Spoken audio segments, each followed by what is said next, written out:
Vjet të re te ky grup, ashtu siç edhe Hanse përmendi, është tek këto grupe, sepse faktikisht janë disa grupe, 4 grupe kriminale. Është kjo që e para aktiviteti shtrihet në vite. E dyta, organizatorët apo krijuesit e grupit preferonin të rinin në Shqipëri dhe nga këtu organizonin gjithë aktivitetin kriminal. Siç edhe përmendi zoti Shehu, sot janë gjykata ka lëshuar 11 masa sigurimi, të gjithë janë shtetat shqiptare.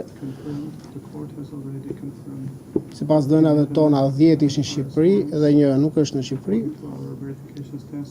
Por e përmendi dhe Hans, janë 54 persona të proceduar dhe shumica prej tyre të dënuar në Finland. Dhe aty në Finland nuk janë vetëm shtetas shqiptar, janë dhe shtetas finlandez, shtetas me shtetësi tjetër, jo vetëm shqiptare, por finlandeze dhe shtetësi të tjera. Ajo që ne si SPAK na ka bërë përshtypje është se në hetimet tona është herë e parë faktikisht që shikojmë grupe kriminale që kanë në fokus të tyre edhe drogat sintetike. Paktën në hetimet e deri tanishme është herë e parë që evidentojmë një grup kriminal që ka në fokus të brendajsë të tyre edhe trafikimin apo përshqitjen edhe të drogave sintetike. Deri tani ne kemi parë që kryesisht grupe shqiptare janë të dhënë pas kokainës, heroinës apo dhe marijuanës, kanabisit, por është herë e parë që shikojmë grupe shqiptare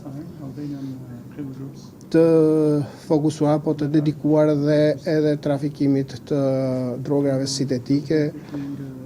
Sasitë ishin të konsiderueshme, se kur bëhet fjalë për, mos them, janë të mëdha në vlerësimin tim, sepse janë droga sintetike dhe sasitë janë të mëdha, edhe lloji i drogave sintetike të përdorura, madje në hetime nga kapur edhe ekstazi, jo vetëm metamfetamin apo amfetamin, por edhe ekstazi është kapur. Dhe gjithë dim rrezikun që paraqet për shëndetin e konsumatorit të llojit drogash sintetike.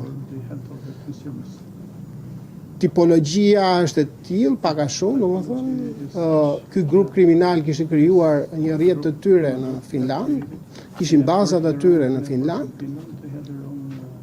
dhe në radike, her pas here, dërgonin nga Shqipëria përfaqësues të tyre, shtetas shqiptar, të cilët shkonin në bazat e përcaktuara dhe me mbërritjen atje fillonin aktivitetin e shitjes në narkotike.